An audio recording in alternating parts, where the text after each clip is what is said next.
Hey everybody, it's Mrpellethead and his little assistant, and we're ready to grill. I've got a Cabernet pot roast that we're going to throw on here. We're going to sear it quick, and then we're going to toss it in the crock pot with some veggies. But first, we need to clean out the Davy Crockett. I've done about a dozen cookings so far on this, and I would say it's definitely time to get it cleaned out. So I've got two main tools. I've got a main scraper, and then I've got a little spoon here that I'm going to clean the ash out of the fire pot, as I don't have a vacuum cleaner handy. I've just used some paper bags to kind of lay out here on the ground so we can kind of have everything on the bags. Easy cleanup. So let's get started. I'm going to use the scraper here and just go back and forth on the grates a couple times in each direction.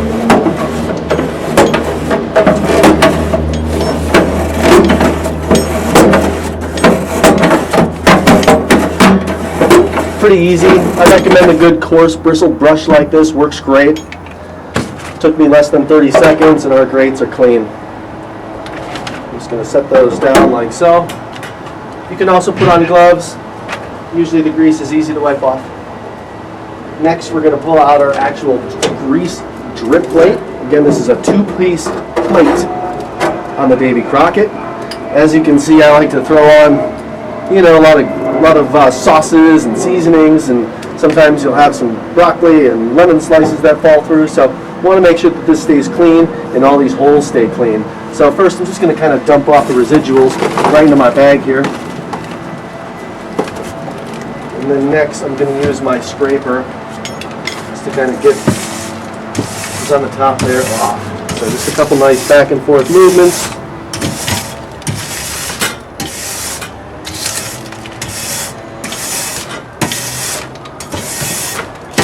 And just like that, we're cleaned off,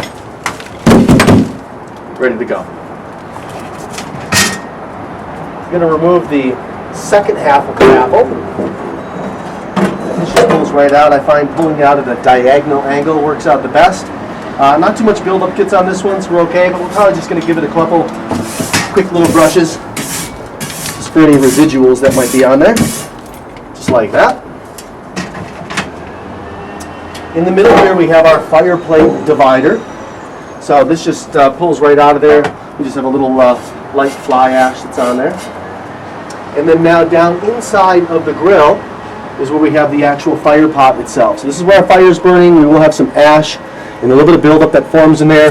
Again, if you have a vacuum cleaner, shop vac, that works great. Otherwise, I'm just going to use a little spoon here. And I'm just going to clean out everything around that element. Again, this is our igniter, our hot rod that's lighting the fire.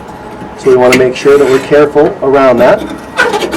And again, I've done a good, dozen to probably 15 grillings on here, some long smoke sessions, some hot sears, and as you can see, barely anything in there. So,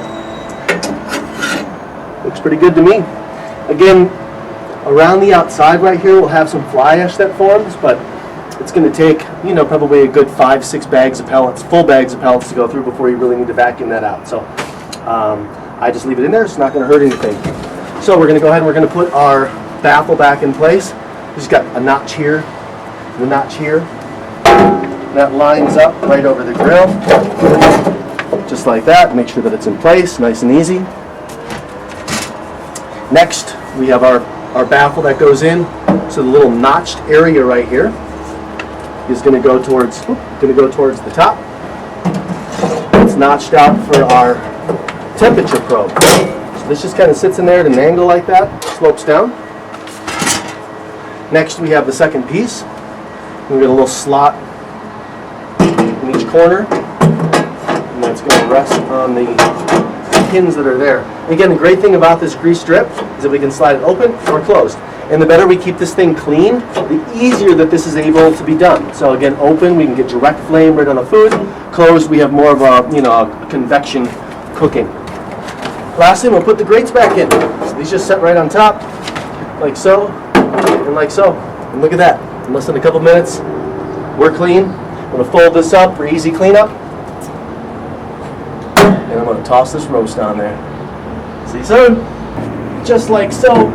I'm going to sear this thing hot. I'm going to do it at about 400, about 500, about 400, about 500. Now what I'm going to do is I'm going to sear this really hot.